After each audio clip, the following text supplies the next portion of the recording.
En même temps, je me dis, nos générations, nos parents, nos grands-parents ont toujours un peu eu cette quête de sens. On avait plein de littérature sur le pourquoi de la vie, des questions existentielles. Moi, je me la pose plus. Le pourquoi de la vie, c'est tellement beau, il faut la sauver, quoi. C'est parce que j'aime tellement la vie que j'ai envie de me battre. C'est parce qu'elle est trop chouette. C'est parce que c'est trop chouette de sortir sur les quais l'été. C'est parce que c'est trop chouette de faire des randos en montagne. C'est parce que c'est trop chouette de tomber amoureux qu'il faut se battre pour garder ça.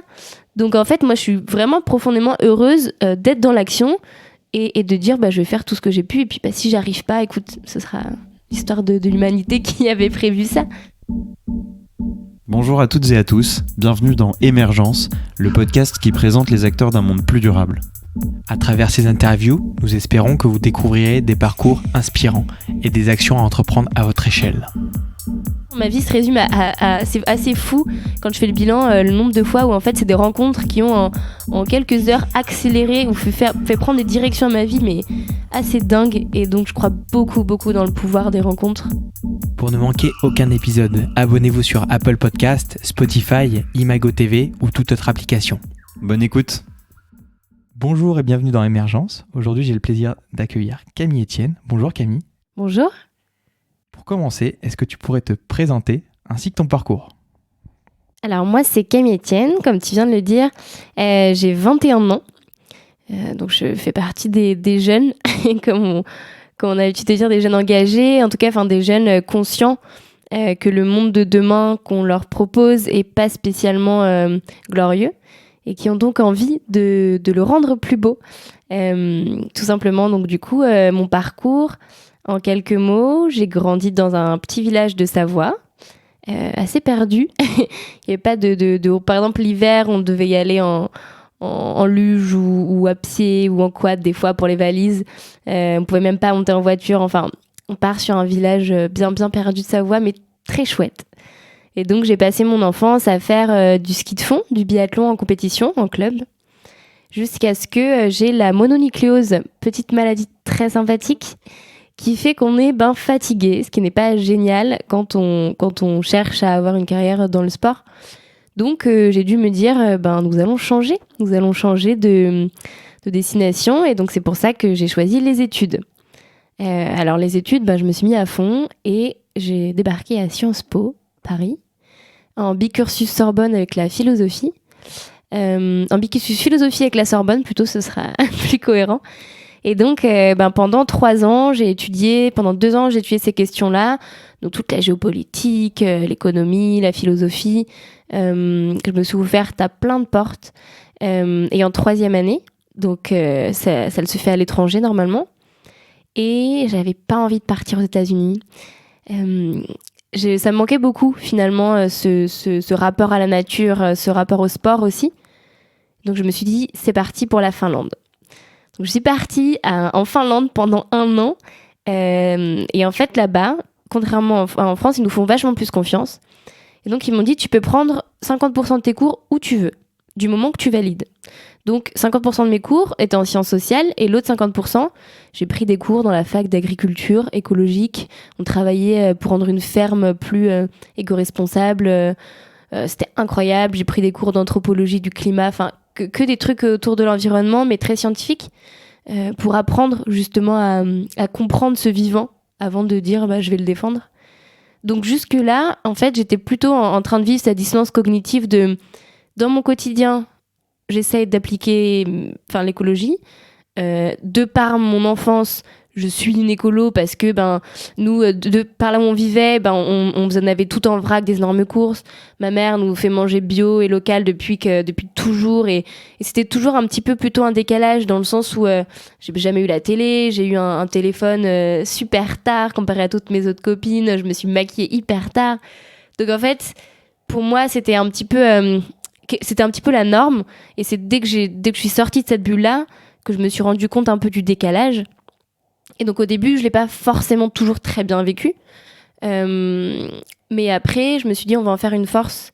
Et c'est donc en Finlande où là, je me suis dit, ok, je me sens plus légitime. Alors évidemment, en 1 an, je peux pas me sentir 100% légitime. J'ai encore des milliards de choses à apprendre. Mais on n'a pas le temps d'attendre de se sentir vraiment légitime pour y aller. Donc, j'ai décidé de porter ma voix. Quand tu dis en décalage, juste pour clarifier, c'est en décalage par rapport aux gens de ton âge qui n'avaient pas cet engagement que tu as? Alors moi, c'était pas un engagement, il y avait plein de gens engagés, surtout à Sciences Po, il y a des gens hyper engagés dans plein de domaines, dans plein de choses, mais c'était...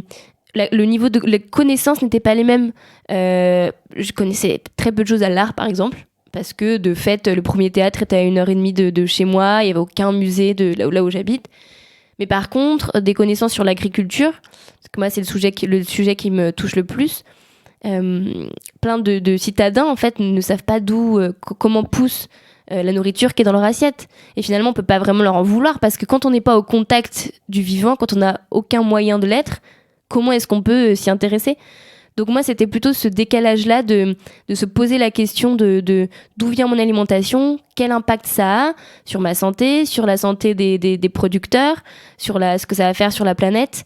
Ce rapport à la nature, en fait, qui était très peu existant et qui, pour moi, en fait, j'ai grandi littéralement au milieu des arbres. Je veux dire, on est 2 familles habitées à l'année, dont un fermier. Donc en fait, pour moi, j'ai toujours appris à jouer dehors. Enfin, la nature, c'est mon terrain de jeu, mon frigo, parce qu'on avait un jardin immense. Donc en fait, c'était vraiment une de mes bases. Et là, je la retrouvais plus, donc je me suis retrouvée un peu déboussolée. Et donc c'est pour ça que j'ai envie de dire, mais face à l'urgence écologique, face à tout ce que j'ai appris de manière très intellectuelle à Sciences Po et à la Sorbonne, je me dis, mais pour sauver ce vivant-là, ça va pas se faire dans des bureaux, ça va pas se faire avec des grands théorèmes, ça va pas se faire avec des grandes négociations. Pas que. C'est utile, mais pas que. Pour que les gens comprennent et que les gens fassent ce premier pas dans l'action, on a besoin qu'ils ressentent dans leur chair l'importance de la nature, tout simplement. Enfin, c'est en ressentant vraiment profondément pourquoi c'est important de la sauver et vraiment avoir l'impression d'en faire 100% partie qu'on va y aller. Et donc, je me suis dit, il faut défendre ce lien-là.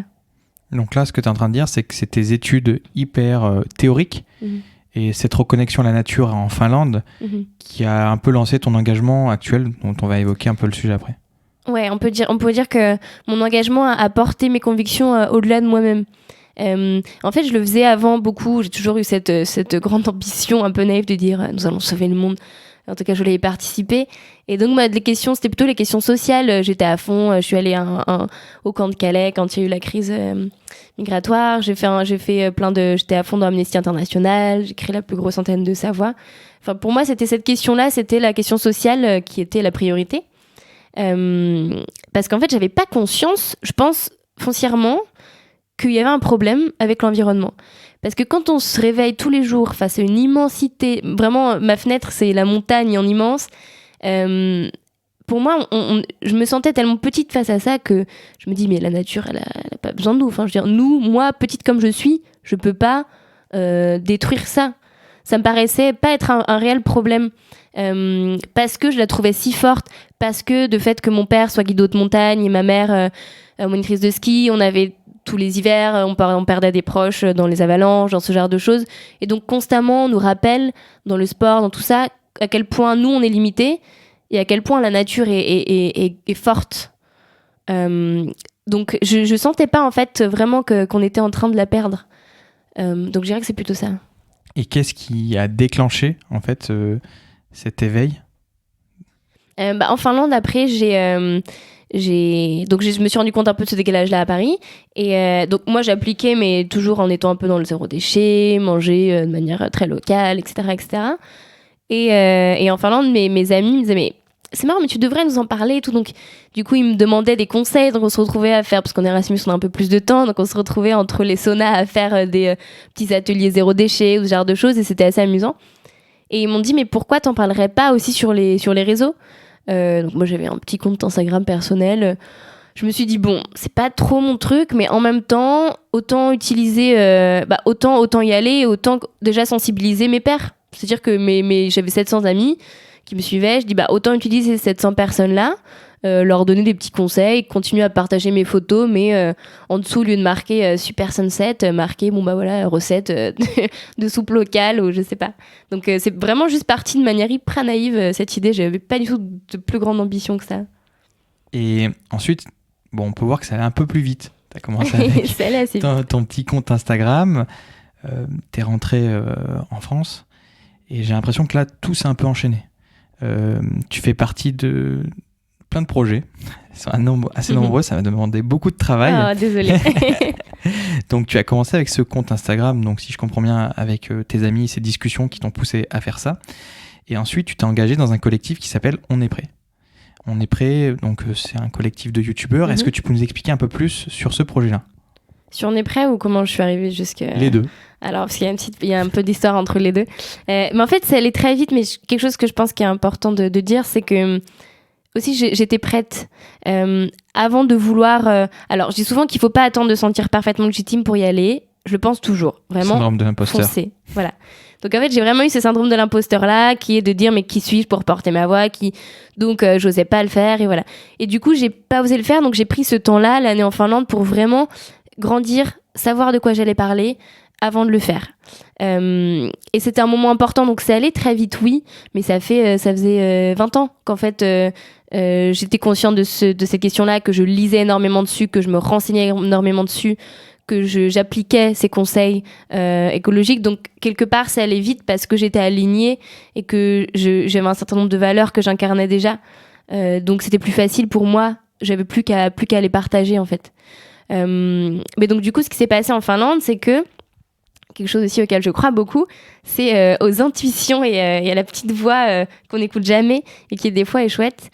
Donc, j'avais été sélectionnée parmi les 100 signataires de l'affaire du siècle, tirés au sort, qui avait été invité au ministère pour parler avec De Rugy.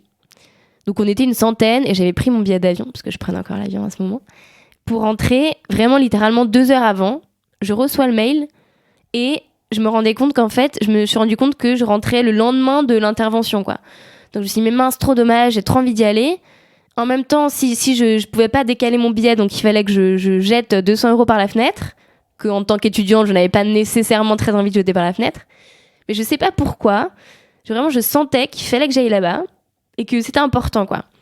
Donc je me suis dit, bon, il y a peu de fois dans la vie où on sent qu'il y a vraiment un truc qu'il faut faire, et donc je l'ai fait. Et donc je me suis retrouvée à faire une petite intervention sur les graines en disant au ministre que c'était important d'autoriser les semences paysannes. Et à la sortie de ça, donc j'ai croisé Magali Payen, qui est donc la fondatrice d'On est prêt. Je ne savais pas du tout qui c'était. Et elle me dit juste, bah, c'était chouette. Je lui dis, bah oui, en effet, très cool. Et donc toi, tu travailles pour... Ah ok, on est prêt, très bien. J'aurais dit, mais écoutez, moi, là, j'ai fini mon année... J'étais tellement à fond dans les cours en Finlande que j'ai fini mon année plus tôt, donc en mars.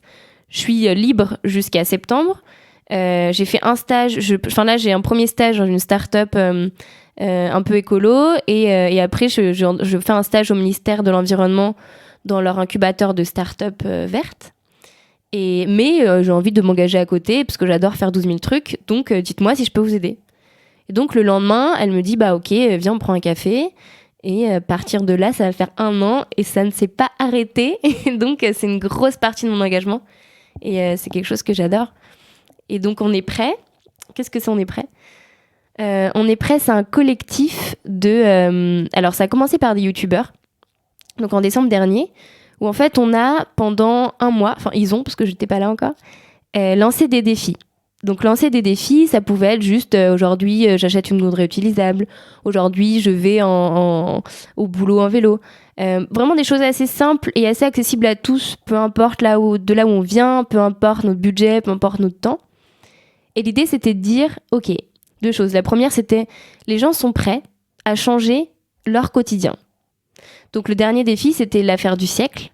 On a porté plainte contre l'État pour une action climatique, qui a été la plus grande pétition de l'histoire de France, avec 2 millions de signataires. Et l'idée, c'était de dire, ok, les gens sont prêts, maintenant ils sont aussi prêts, pendant 1 mois, ils ont changé leur quotidien, ils se sont rendus compte des limites de l'action individuelle, et donc ils ont besoin de vous, gouvernement, pour prendre des vraies mesures radicales et structurelles. Donc ça, c'était la première innovation, c'était qu'on a d'abord vécu les choses dans notre chair avant de porter un message plus loin. Je suis convaincue que c'est vraiment une des routes par lesquelles on doit passer. Et il y avait une deuxième chose, c'était de faire porter ces messages-là par des youtubeurs. Pourquoi par des youtubeurs ? Parce qu'on voulait casser les codes et dire qu'en fait, l'écologie, pour sortir de notre bulle, parce qu'on a vraiment tout le temps l'impression que les gens sont au courant, qu'il faut aller plus vite, plus loin. Mais quand on sort de cette bulle-là, on se rend compte que c'est vraiment loin d'être le cas. À Sciences Po, j'ai encore plein d'amis qui ne connaissent pas le GIEC. Mais sincèrement, et pourtant c'est des gens brillants par ailleurs, mais parce que on est vraiment vie dans notre bulle et on se rend pas compte que ce premier pas, faire ce premier pas aux gens, c'est loin d'être naïf et anodin. Moi je suis vraiment persuadée que cette métamorphose, on va devoir la faire tous ensemble. Donc il faut pour ça que chacun vienne, que chacun fasse ce premier pas dans l'action, et pour ça il faut pas sous-estimer le niveau de non-conscience de la population aujourd'hui autour de ces enjeux-là. Donc du coup, l'idée, c'était de s'adresser aux gens avec des autres codes, des codes des réseaux sociaux, des codes... évidemment, quand on a Norman qui va, avec 8 millions d'abonnés, qui va nous dire acheter une gourde, on va plus pouvoir s'identifier, enfin en tout cas une grande partie de la population va plus pouvoir s'identifier et se dire ok, moi je peux le faire, que si c'est Nicolas Hulot, qui est absolument parfait, qui va le faire. Donc en fait, l'idée, c'était de dire, ok, on n'est pas parfait, mais on peut faire ce truc-là, ce premier pas-là, donc faisons-le ensemble. Donc voilà un peu en gros l'idée de on est prêt. Donc moi, ce que j'ai fait, c'est que je les ai rejoints. Au tout début, j'ai préparé la deuxième campagne, qui est donc en ce moment-là, on enregistre. Et donc je faisais le lien un peu entre les scientifiques et la vulgarisation. Donc j'ai rencontré plein de biologistes, plein de spécialistes du GIEC, et c'était juste passionnant. J'ai eu des discussions qui ont changé ma vie, vraiment. Est-ce qu'on peut définir ce qu'est le GIEC ? On n'en a jamais encore parlé dans cette émission. Ah, trop donc bien. Je pense que ça peut être intéressant. Et c'est un groupe d'experts intergouvernemental qui donc a réfléchi à travailler sur les questions de la crise environnementale, et qui sortent des rapports. Ils en ont sorti un qui a fait beaucoup de bruit sur les 1,5 degrés, en dessous desquels il faudrait qu'on reste. Donc 1,5 degré d'augmentation de la température d'ici 2050. Et donc ils ont regardé quelles seraient les conséquences si on restait en dessous de ces 1,5 degrés, et si on avait, ce qui était un scénario plutôt probable, une augmentation de 3 degrés. Donc vous irez voir, ça fait assez peur et ça donne assez envie de se bouger. Sachant qu'on a 1,2 là, si je dis pas de bêtises. Voilà, et surtout qu'on est vraiment sur une trajectoire. Alors on était sur une trajectoire à 3%, ils ont refait des calculs en septembre, et on part sur une trajectoire là à 7%. Pour vous donner un peu l'idée de voilà. C'est assez chouette. Mais en fait, tout ça pour dire, le GIEC, ça fait un peu figure d'autorité, parce que c'est des gens de plein de pays, c'est des scientifiques reconnus mondialement, qui ont réussi un consensus qui est assez rare dans le milieu de la science. Donc en fait, vraiment, quand on lit leur rapport, il faut faire l'effort de le faire. Au moins, il y a des résumés pour les décideurs qui expliquent les conséquences de manière très claire. Voilà, le GIEC. Et comment t'expliques qu'aujourd'hui, le GIEC, ça commence à être un peu connu, surtout dans notre sphère écolo. Est-ce que toi, tu vois les gens qui réagissent comme toi dès qu'ils lisent ce rapport ? Parce que quand tu lis un petit peu, tu prends une petite claque. Est-ce que tu vois que les gens autour de toi réagissent et agissent ? Alors, moi, donc, pourquoi du coup j'ai rejoint En Plus On Est Prêt, ça fait une très belle transition. Je pense pas. Je pense pas que ça fait pleurer beaucoup de monde. Et souvent, je demande en conférence combien d'entre vous ont déjà pleuré devant le rapport du GIEC. J'ai déjà eu une fois une personne qui m'a levé la main en une dizaine de conférences. Et combien d'entre vous ont déjà pleuré devant un film où une personne que vous connaissez depuis 2 heures, vous savez pertinemment que c'est faux, se retrouve à juste embrasser l'amour de sa vie, ou alors le petit chiot perd sa maman chienne. Enfin, je veux dire, c'est ridicule, mais ça nous est tous arrivé d'être bouleversés par une histoire. Et je suis persuadée que moi, ça va passer par là. Il faut qu'on arrive à ouvrir d'autres canaux que le canal hyper intellectuel. Alors, c'est important d'avoir les chiffres, bien sûr, de savoir où on va, savoir pourquoi on y va. Maintenant, il faut qu'on arrive à toucher les gens autrement. Et c'est pour ça qu'avec On Est Prêt, je me suis retrouvée, parce que je vois que nous, ce qu'on porte, c'est aussi une histoire, qu'on fait ça avec de l'humour, des fois, avec de la comédie. Et donc, j'ai fait un projet avec On Est Prêt qui m'a beaucoup tenu à cœur, qui est le Festival de Cannes. Donc, on s'est retrouvés avec Adélaïde Charrier, qui est un peu la chef de figure, enfin, la chef de file, c'est un mauvais mot, chef pour Youth for Climate, mais la figure représentative en Belgique du Youth for Climate, et 3 autres activistes européens. En fait, on a monté les marches du festival avec plein de célébrités trop chouettes. Et on a porté une tribune qui avait été écrite par Cyril Dion et initiée par On Est Prêt. Et l'idée, c'était de dire, vous, le monde du cinéma, vous êtes les raconteurs d'histoire. Donc on a besoin de vous pour inventer le monde de demain avant de le désirer. Comment est-ce qu'on peut désirer aller vers quelque chose de beau si on n'a pas d'idée ? On a besoin de vous pour nous faire rêver avec des potagers en agriculture, en agroforesterie par exemple. On a besoin de vous pour rêver d'un monde où on va consommer tous local. On a besoin de vous pour tout ça. Donc, le pouvoir de l'imagination, pour moi, c'est quelque chose de très important. Et je le porte, j'espère, je le porte le plus loin possible, en tout cas. Donc là, c'est de porter des nouveaux récits, en fait. Ouais, c'est ça, c'est la fabrique de récits. C'est ça, la fabrique de récits, et c'est l'idée d'inventer des nouvelles histoires. Alors, ça fait pas tout. Évidemment, on a besoin de tout. Mais je pense que c'est un canal qu'il faut pas sous-estimer et qu'on va pas réussir à faire changer tout le monde avec des chiffres, de la peur, de la rationalité. Chez certains, ça bloque, en fait, de savoir ça. Chez certains, ça met juste face à nos dissonances cognitives, qui est de dire... je vois l'état du monde, enfin on me donne des chiffres très concrets sur l'état du monde si on continue comme ça. En attendant, je vois bien que moi je ne fais rien ou je vais pas assez vite, pas assez loin pour éviter ça. Et ça peut me mettre dans une position très désagréable et donc pas spécialement donner envie aux gens d'y aller. Alors que quand on va nous vendre quelque chose vers lequel tendre, moi ça me donne en tout cas beaucoup plus envie de m'y mettre. Donc il faut une part de non rationnel. On peut pas tout régler avec des chiffres. Et je dis ça tout en étant vraiment l'intellote de base qui fait des études supérieures à Sciences Po, à la Sorbonne, qui fait la HEC. Enfin, je suis consciente que c'est important. Mais ça fera pas tout. Il faut qu'on sorte de nos bureaux. Il faut qu'on sorte de nos cerveaux un petit peu pour parler autrement. C'est une parfaite transition parce que tu racontes aussi des récits. Tu es conférencière. Tu as fait des conférences telles qu'une TEDx. Aussi, tu as fait des conférences pour des grands groupes tels que la banque JP Morgan. Toi qui fais ces récits qui racontent, on va dire j'arrive pas à l'expliquer, des nouvelles histoires pour nous projeter dans un autre monde. Quelles sont les réactions des gens ? Est-ce que tu peux voir justement que ce récit a un impact et plante des graines dans la tête des gens ? C'est ce que j'espère en tout cas, ce que je m'efforce de faire. Donc c'est vrai que, alors c'est pas évident ma position parce que, en effet, j'ai fait donc j'ai commencé par faire un TEDx sur l'agriculture. En fait, j'avais un message, je voulais raconter en sortant de la Finlande, j'étais personne.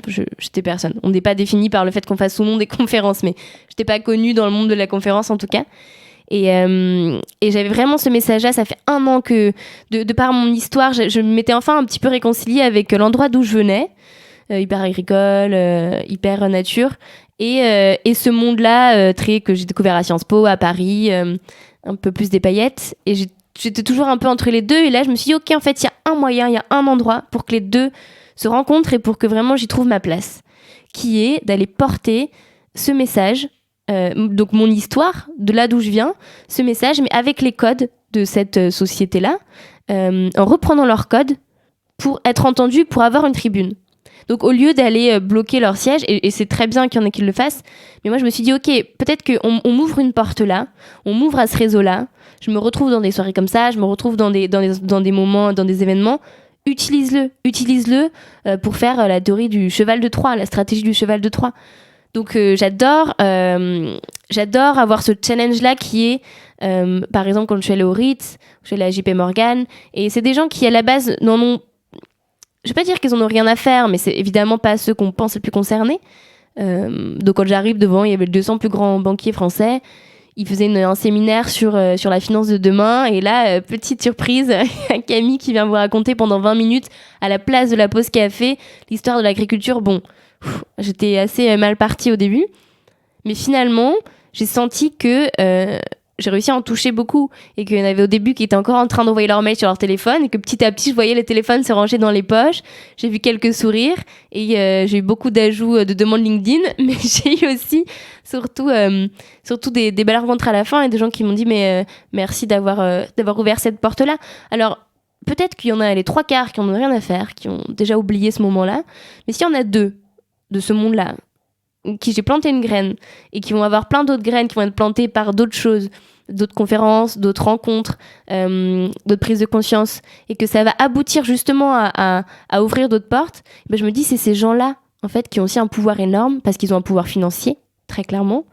Donc c'est des directeurs de gros fonds d'investissement qui vont pouvoir investir dans des projets qui vont aller dans cette transition. C'est des personnes qui sont proches de personnes du pouvoir. Enfin, il faut pas sous-estimer le fait que cette transition, il faut vraiment qu'on la fasse ensemble et que ne nous trompons pas d'ennemis aussi. Ne nous trompons pas d'ennemis. L'ennemi, pour moi, c'est ce système dans lequel on est. C'est pas spécialement les gens. Voilà. Et tu fais pas que ça. Hein. Comme je dis, j'ai fait beaucoup de recherches. Il y a tellement de choses. Donc là, on a parlé de ton engagement auprès de ce groupe, mais aussi tes conférences. Et à côté de ça, tu as des projets personnels. Graines de possible, un podcast qui ressemble plutôt à celui-là, et aussi un autre projet Atterrissage. Est-ce que tu peux nous en dire plus sur ces deux projets ? Oui, avec plaisir. Du coup, en allant raconter mon histoire dans pas mal de conférences, ça m'a apporté, déjà, forcément, ça fait du bien à l'ego, et il faut en avoir conscience qu'il y a une part de ça quand on monte sur scène et quand on se fait applaudir devant 200 personnes, évidemment. Ensuite, avec On est prêt, j'avais l'aspect très collectif parce que pour moi, c'est important, les victoires, les petites victoires, quand on les a à plusieurs, elles sont tellement démultipliées et moi, ça me tient tellement plus à cœur que j'avais vraiment besoin d'être dans une équipe, d'être dans une organisation où on travaille à plusieurs sur ce sujet-là. Et après, donc, je me suis dit, mais bon, c'est chouette, mais en fait, il y a d'autres gens inspirants, bien plus inspirants que moi, qui en tout cas des rencontres qui, moi, ont marqué ma vie. Et vraiment, ma vie se résume à c'est assez fou quand je fais le bilan, le nombre de fois où en fait c'est des rencontres qui ont en quelques heures accéléré ou fait prendre des directions à ma vie, mais assez dingue. Et donc je crois beaucoup dans le pouvoir des rencontres. J'adore prendre des cafés avec des gens juste avec qui intellectuellement je me suis dit waouh, il y a un truc qui se passe et je sens que ça vaut le coup d'aller plus loin. Et souvent ça s'avère être très déterminant pour la suite de ma vie. Donc j'adore faire ça et donc du coup je me suis dit parlons-en et j'ai envie que d'autres gens puissent bénéficier de ces cafés que je prends avec des gens inspirants. Donc des gens inspirants, c'est pas forcément des gens connus qui vont c'est vraiment juste des gens qui m'inspirent par leur parcours sur ces questions environnementales. Donc j'ai interviewé ma naturopathe qui est quelqu'un de brillant et qui connaît tout un tas de choses sur pourquoi les plantes peuvent nous soigner. Julien Vidal, j'ai interviewé, j'ai commencé par des amis aussi, Julie Bernier, Sortez tout vert, qui était un peu la pionnière du zéro déchet, en tout cas dans ma prise de conscience à moi. Donc en fait voilà, je voulais juste que ce soit des gens qui moi sur mon parcours m'ont inspiré, je voulais en faire profiter à d'autres, donc je me suis dit, crée un podcast, c'est ce que j'ai fait, c'était assez simple et je continue à le faire et c'est très chouette. Et après le deuxième projet, donc Atterrissage. Alors Atterrissage, ça c'est mon dernier chouchou. En fait, ce qui s'est passé, c'est que je dis souvent que j'ai pas eu de prise de conscience dans le sens où j'ai toujours été un peu écolo malgré moi, de par mon éducation. Mais, j'adorais voyager. J'adore toujours voyager. Et puis j'étais en Finlande pendant 1 an, où du coup j'ai fait pas mal les petits allers-retours à Paris. Et je me rendais pas compte, vraiment j'avais ce qu'on a, la dissonance cognitive pure, qui est de dire j'étais consciente que prendre l'avion, ça polluait de dingue. Je le prenais, mais je sais pas, dans ma tête, il y avait un décalage entre les deux et ça m'énervait, ça me mettait mal à l'aise, mais je j'étais pas très à l'aise avec ça, mais c'était assez spécial. Et en fait, à un moment donné, je me suis dit, mais en fait, tu peux pas continuer à faire des petits posts en disant soyez zéro déchet et à prendre l'avion comme ça, parce que j'ai fait le test de combien est-ce qu'il faudrait de planètes si tout le monde vivait comme toi. Donc ça, c'est le test du Global Footprint, je vous invite à le faire. Et en fait, je me disais, super, je vais pouvoir faire un petit post Insta, trop cool, où je vais me la péter en disant, regardez, il faudrait qu'une seule terre, faites tous comme moi. Or, résultat, même si je voulais tricher un peu et baisser quelques trucs, je me retrouve à 5 terres. Donc ça, c'est autant qu'un Américain moyen, qui donc du coup va au McDo, qui utilise son 4x4, laver à l'eau potable, on adore. Et donc en fait, je me suis dit, waouh, comment, pourquoi, à quel moment? Et donc là, j'ai enlevé l'avion. Donc c'est vrai que j'étais partie un petit peu, parce que j'habite en Finlande, j'ai fait quelques allers-retours. J'étais allée passer Noël dans ma belle famille, à l'île Maurice, j'étais allée à Bali. Mais contrairement à d'autres amis, c'était pas si fou que ça. Je veux dire, il y a plein de gens qui étaient dans mon cas. Et là, il fallait plus qu'une terre. Donc je me suis dit, bon, tu sais ce qu'il te reste à faire. Ce serait peut-être temps d'incarner un peu tes valeurs. Et donc vas-y, arrête de prendre l'avion. Donc cet été, tu voulais partir au Brésil, non, tu vas rester en France et tu verras. Si jamais, comme ma stratégie, je dis souvent d'y aller, mais si jamais tu te rends compte que t'es pas plus malheureuse, tu t'en parleras sur les réseaux et tu raconteras à tout le monde à quel point c'est génial. Résultat, j'ai fait du stop, je me suis dit, pourquoi tu pars ? Pour découvrir l'autre. J'ai fait des rencontres incroyables, humainement, comme je parlais, un agriculteur qui a bouleversé ma vie concrètement, qui m'a rendu une passion pour les abeilles maintenant. Des gens incroyables. Ensuite, me dépasser. Je me suis retrouvée dans des situations à camper un peu à droite à gauche, à faire du stop dans des petits villages perdus de France. Donc me dépasser, c'était ok. voir des paysages incroyables. Voir des paysages incroyables, mais le nombre de fois où je me suis dit, mais Camille, t'aurais vu ça dans n'importe quel autre pays du monde, t'aurais voulu crier au monde, les gars, venez tous ici, on va faire des stories Instagram, c'est le meilleur, the place to be. Et je me suis dit, mais waouh, en fait, tout ça, c'est en France. Et je me suis dit, waouh, tout ce que tu cherches dans le voyage, en fait, tu peux l'avoir. C'est juste un état d'esprit. C'est juste une manière de voir le monde et de se dire, quand on est en voyage, on se dit, ça y est, je me mets plus de limites, j'ose, je dis oui à tout. Enfin, en tout cas, moi, c'est souvent comme ça, les voyages. Et en fait, je me dis, mais ça, tu peux le faire maintenant. Vraiment, l'aventure, elle commence quand tu l'as décidé. Donc, je me suis dit, ok, on va créer Atterrissage. Et l'idée, c'est simplement deux mots de montrer avec bienveillance et humour, c'est important, j'insiste, qu'on peut arrêter de prendre l'avion et continuer à voyager et continuer à être des globetrotters épanouis. Donc, j'ai fait un petit challenge où, en fait, je montrais des photos de France. Je disais, à votre avis, est-ce que c'est la plage de Copacabana ou la plage de Saint-Omer-sur-Mer ? Donc ça a bien pris sur les réseaux. Et j'ai aussi des interviews de slow voyageurs qui arrivent, où du coup j'interviewe des gens qui ont vraiment eu cet appel du large, mais qui sont partis par exemple en Chine en vélo, qui ont pris 1 an, mais qui ont vraiment pris ce temps de la découverte et du dépaysement. Donc voilà un petit peu Atterrissage. L'idée c'était ça, c'est juste de dire... je veux pas dire que si vous arrêtez de prendre l'avion, enfin qu'il faut tous arrêter tout de suite de prendre l'avion, mais si tous ceux qui le prenaient vraiment pour voir notre famille qui habite loin, pour vraiment ce voyage en ton rêve depuis toujours, franchement la Terre irait vraiment mieux. Et là on a aujourd'hui 50% du trafic aérien qui est pour du tourisme. Donc en fait déjà si on arrive à réduire de 50%, ce serait fou. Donc j'ai envie d'y croire et donc j'ai envie de porter ce message. Voilà. Et là, comment tu fais avec tous ces projets ? Parce que je suis impressionné, je me dis, bon, à 21 ans, qu'est-ce que je faisais, moi, à part sortir le jeudi soir ? Non, je sors aussi le jeudi soir. Mais comment tu fais pour gérer tout ça à ton âge, tous ces projets ? En fait, je pense que... je me pose pas trop la question. C'est-à-dire que je vis à fond et que je dis oui aux choses vraiment, enfin, dans le sens... je dis oui à des rencontres chouettes, je dis oui à des choses qu'on me propose et je vis à fond parce que j'ai de l'énergie et que ça m'en apporte. Et en fait aussi ça se nourrit beaucoup. À côté du coup je suis encore en master 1 à Sciences Po Paris, ça s'appelle International Management and Sustainability, un nom très très très très snob, mais c'est chouette. Et donc en fait tout ça se nourrit profondément. Parce que ce que je vais apprendre, ce que je vais apprendre d'un côté, ça va me servir de l'autre. On construit en fait tout ça. Alors il faut aussi savoir choisir, garder du temps pour soi. Et pour ça, le sport, c'est ce qui m'aide le plus. Parce que ça me permet de me recentrer. Ça me permet aussi de me concentrer sur les choses essentielles. Donc j'essaye d'avoir ma petite routine de Miracle Morning où j'essaie de me lever tôt, tout ça. En ce moment, c'est pas trop le cas. Avec la campagne On est prêt, on est plutôt sur du last minute. Mais en fait, je pense simplement que dès qu'on commence à s'écouter et à faire vraiment ce pourquoi, ça paraît totalement naïf et j'aurais détesté qu'on me dise ça il y a 2 ans. J'aurais dit ok, c'est juste une citation de Yogiti. Mais vraiment, j'ai compris que si on écoute vraiment ce pourquoi on sent qu'on est fait, généralement, on n'a pas l'impression de travailler, on n'a pas l'impression d'être débordé. Juste, je kiffe absolument chacune des choses, enfin la plupart des choses que je fais. Il y a des moments un peu de speed, il y a des moments pas agréables, mais je sais pourquoi je le fais aussi. Et je pense qu'il n'y a rien de plus qui me rend plus heureuse que d'être dans l'action et de me dire ok, je suis en train de construire le monde de demain. C'est-à-dire que ça peut faire trop peur de voir ces rapports du GIEC, de voir toutes ces mauvaises nouvelles. Franchement, quand on a conscience du truc, vraiment c'est assez flippant. Mais moi, ça me rend pas du tout triste parce que je me dis mais ok. Mais si jamais plus tard, on se regarde en arrière, on se dit ok, on n'est pas allé assez vite, on n'est pas allé assez loin, moi je peux me regarder soit dans la glace, soit regarder mes enfants si j'en ai, et leur dire mais j'ai fait tout ce que j'ai pu. Ok, ça n'a pas marché. Maintenant, on est cette espèce de mission. Malgré nous, on est né à ce moment-là. Voilà, on est la génération qui a ce truc-là qui lui arrive dessus.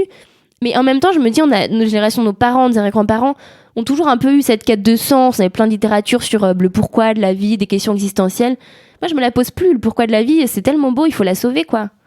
C'est parce que j'aime tellement la vie que j'ai envie de me battre. C'est parce qu'elle est trop chouette. C'est parce que c'est trop chouette de sortir sur les quais l'été. C'est parce que c'est trop chouette de faire des randos en montagne. C'est parce que c'est trop chouette de tomber amoureux qu'il faut se battre pour garder ça. Donc en fait, moi, je suis vraiment profondément heureuse d'être dans l'action et de dire je vais faire tout ce que j'ai pu, et puis si j'arrive pas, écoute, ce sera l'histoire de l'humanité qui avait prévu ça. Maintenant, allons-y, essayons, et je vous promets que vous pouvez être heureux en le faisant. Donc voilà. Et donc t'es fait pour quoi ? C'est quoi l'avenir de Camille ? L'avenir de Camille, j'adore raconter des histoires. Je pense que c'est important aussi, ça me permet de dire une chose cool, qui me paraît cool, c'est qu'en fait, il faut pas qu'il y ait que ça aussi. Donc, parce que sinon, il y a presque un truc un peu malsain de se dire, si l'intégralité de ce pourquoi je vis, c'est l'environnement et l'écologie, etc., on a presque... inconsciemment, intérêt à ce que ça ne se résolve jamais parce qu'on n'existe que par ça. Donc c'est important pour moi d'avoir trouvé une autre chose qui me moved, une autre chose qui vraiment me rend heureuse, pour dire ok, mais aujourd'hui c'est ça, donc je me donne à fond là-dedans. Moi je crois que je suis quelqu'un qui aime juste la vie et qui est passionné par la vie en général, donc si demain il y a un autre problème ou autre chose à régler, je me mettrai à fond là-dedans, et ça a été pendant un moment les réfugiés, et aujourd'hui c'est l'écologie, et j'aimerais beaucoup que ce soit plus l'écologie demain parce que ça voudrait dire qu'on a réussi à régler le problème. Mais donc, moi, c'est le théâtre, le cinéma, tout ça, raconter des histoires, vraiment, c'est quelque chose que j'adore. Et j'ai trop envie de faire ça à fond un peu et d'utiliser cette tribune-là aussi pour porter mes combats. Mais j'ai envie de jouer à tous les sens du terme. Donc voilà, l'avenir sera un grand jeu. Tu vas faire Amélie Laurent et tu vas faire Demain 3. Allez, on va faire Demain 3. On va faire aujourd'hui, on va pas faire demain, on va faire aujourd'hui. On va raconter comment aujourd'hui il y a des choses chouettes qui se passent. Pour construire le monde d'aujourd'hui. Et est-ce que tu as des conseils à donner à des gens qui, justement, sont un peu bloqués, là, qui n'arrivent pas à se lancer ? Toi, tu fais plein de choses. Tu vas dire foncer, mais par où commencer, en fait ? Pas foncer, mais pas foncer, justement, réfléchissez. Posez-vous parce que moi, en Finlande, c'est un truc très introspectif. Forcément, il n'y a que des lacs et des arbres et des lacs et des arbres, donc forcément du coup on a le temps, mais vraiment c'est juste se poser la question de pourquoi je me lève le matin, qu'est-ce qui vraiment me plaît, mais juste sans aucun jugement de qu'est-ce que va penser ma tante, qu'est-ce que va penser ma mère, qu'est-ce que va penser la société, qu'est-ce que va penser mon bancaire. Ça peut paraître super naïf, mais juste se poser cette question-là. Ça veut pas dire du jour au lendemain quitter votre job pour faire ça, quoique, mais ça veut dire juste au moins être conscient de ce qui nous rend profondément heureux. Et après, moi ce que je pense, c'est qu'il n'y a pas du tout une seule manière d'agir. J'aime bien dire qu'il y a une biodiversité d'actions possibles, dans le sens où en fait, il y a pas. Enfin, moi je respecte totalement ceux qui ont envie d'aller bloquer des ponts, ceux qui ont envie d'aller manifester dans la rue, ceux qui ont envie d'ouvrir une start-up pour regarder quelle va être l'énergie de demain, de ceux qui ont envie d'ouvrir une petite boulangerie locale très chouette, faite avec des paysans du coin, de celle qui a envie de lancer sa marque de bijoux éthiques. Peu importe, en fait, juste faites ce qui vraiment vous donne envie de vous lever le matin et faites-le pour avancer ensemble dans cette bonne direction. En fait, osez faire ce pas de côté face à la norme, face au demain dans lequel on nous vend, pour ensuite y aller. Et je pense aussi une chose qu'il faut se dire, c'est que nous, on nous vend un demain super noir. On parle d'effondrement, beaucoup. On parle de fin du monde.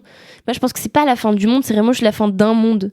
Et que si c'est la fin d'un monde, comme on nous a vendu, où l'idée c'est de dire, vous allez grandir avec une grande maison en banlieue, des enfants, un chien, et faire un boulot que vous allez pas spécialement aimer, que ça s'appelle un bullshit job, pour être bloqué dans le métro, et être content juste les 2 semaines de vacances où vous allez pouvoir partir le plus loin possible pour vraiment vous évader de votre vie de merde.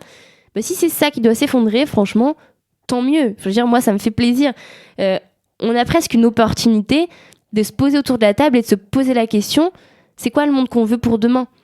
Donc, c'est une chance aussi. Donc, il faut oser se poser cette question-là. Il faut oser vouloir un monde meilleur. Et vouloir un monde meilleur, c'est pas un truc complètement naïf, c'est un truc réaliste. C'est à nous de le faire, c'est à nous de l'écrire ensemble. Donc juste, allons-y. Donc oui, foncez, mais en sachant pourquoi et en sachant où vous allez, je dirais. Et maintenant, on arrive dans les dernières questions. Ah. C'est parfait parce que tu vas nous donner plein de conseils lecture. J'espère. Quels conseils lecture donnerais-tu à nos auditeurs justement pour peut-être les faire agir ou réagir Un livre en fait, j'ai ma bibliothèque en même temps que je vous parle. Alors, en livre très concret, je dirais... je vais faire la pub pour mes amis, mais parce que vraiment, je les trouve trop chouettes. Julie Bernier qui a sorti un livre qui s'appelle... Manuel d'écologie quotidienne, Zéro déchet, qui est hyper précis avec plein de chiffres et plein de trucs très concrets, vraiment pour tout le monde, peu importe notre niveau. Il y a aussi mon autre ami qui s'appelle Julien Vidal, qui a sorti un nouveau livre qui s'appelle « Ça va changer avec vous », qui est super chouette. Et qui aussi est très concret. Donc en fait, ça donne envie d'y aller parce qu'il raconte... c'est des gens qui racontent avec vraiment beaucoup de bienveillance comment se mettre dans l'action. Il y en a pour tous les goûts. Si vous voulez aller plus loin, évidemment, il y a, à travers la fiction, il y a un livre qui s'appelle « Siècle bleu » de Jean-Pierre Gou, qui permet à travers la fiction et ses histoires d'avoir ces prises de conscience-là. Il y a plein de podcasts super chouettes. Écoutez Émergence. Oh là là, je peux en parler pendant des heures, faut que je reste. Moi, il y a juste des gens qui m'inspirent beaucoup sur l'agriculture parce que c'est quand même mon sujet de cœur à la base, qui est Claude et Lydia Bourguignon. Et moi, s'il y a un mais film... c'est marrant, on m'a demandé de les interviewer. Ah, mais alors là... Sur le sol du Lion. Ah, mais moi, c'est des gens... Franchement, le film qui a changé ma vie, que j'ai dû regarder sans rigoler, au moins, je pense, une 20aine de fois, littéralement, c'est Solutions locales pour un problème global. Et ils sont interviewés dedans, et donc c'est sur l'agriculture, donc juste regardez ce documentaire. Il est disponible gratuitement sur YouTube, même si c'est très polluant. Je pense que ça vaut la pollution numérique de le regarder. Est-ce que c'est sur Imago TV ? Il est pas sur Imago TV, c'est pour ça que je dis, sinon j'aurais évidemment dit à vérifier. Vérifions d'abord sur Imago TV. Mais ouais, donc ça. Il y a tellement de choses. Aurélien Barraud, je pense que tout le monde le connaît, mais non, on a dit sortir de sa bulle. Si vous ne le connaissez pas encore, Aurélien Barraud est une des personnes qui, je trouve, a le discours le plus juste. Il a fait une interview sur Brut d'1 heure, où je pense qu'après ça, c'est impossible de pas se dire « je vais faire quelque chose ». Et il fait ça de manière tellement pertinente. J'ai des amis aussi, dernier truc, promis, j'arrête après, qui ont lancé, alors totalement plus sombre, mais ça peut créer des déclics chez certains, qui est la série L'Effondrement. Mes amis les Parasites, qui ont sorti ça sur Canal+. Donc, il faut pas juste regarder que ça, il faut regarder ça et après lire le livre très concret que je vous ai dit, comme ça vous allez vous dire « Ah, mais en fait, dans l'action, je peux être heureux. » Il me semble qu'il y a certains épisodes qui sont même sur YouTube en ce moment. Oui, c'est vrai, ils en sortent un par mois, je crois, sur leur propre chaîne, Les Parasites. Et on va essayer de les interviewer en plus. Trop cool. Qui aimerais-tu écouter dans ce podcast ? Qui j'aimerais... Claude et Lydia Bourguignon, j'aimerais beaucoup. C'est dans la to-do.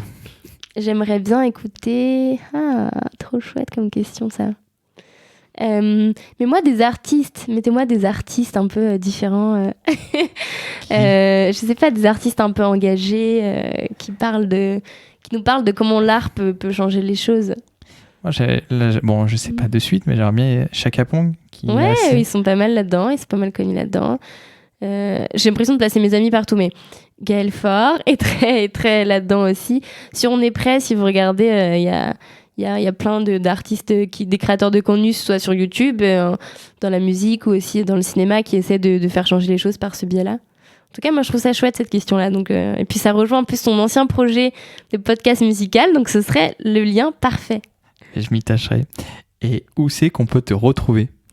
Là, vous pouvez me retrouver en vrai à Paris, autour des cafés. Vous avez pu comprendre que j'aime bien faire ça, rencontrer les gens en dehors des écrans aussi. Mais donc sinon sur les réseaux sociaux, sur mon compte Graines de Possible, et principalement là-dessus en fait, il y a mon podcast Graines de Possible du même nom qui est sur Imago TV, sur toutes les autres plateformes, mais il faut l'écouter sur Imago TV. Derrière on est prêt, vous verrez que je fais pas les réseaux sociaux, mais je fais le lien, je suis talent manager, je gère le lien avec les personnalités, mais donc j'ai ma petite patte dans ce magnifique projet. Donc suivez On est prêt, suivez Graines de Possible. Et suivez Atterrissage, bien sûr. Suivez Atterrissage. Et plein de belles choses qui arrivent. Plein de belles choses qui arrivent. Ben, merci Camille. Et bon merci courage pour tous ces beaux projets. Merci à toi. Si vous avez apprécié cette interview, faites-le savoir à notre invité sur les réseaux sociaux. Vous trouverez les liens sur notre site internet emergence.co, ainsi que toutes les ressources pour approfondir le sujet. Et si vous voulez nous donner un petit coup de pouce, rien de plus simple, vous pouvez mettre un 5 étoiles sur Apple Podcast, vous abonner à l'émission sur les plateformes d'écoute ou partager l'épisode dans votre entourage. Et pour ne manquer vraiment aucune actualité, vous pouvez nous suivre sur notre newsletter, Instagram ou notre compte Facebook. Nous tenons également à remercier Bertrand Jacquet pour la création de la musique du générique. À dans 2 semaines pour le prochain épisode. Bye bye.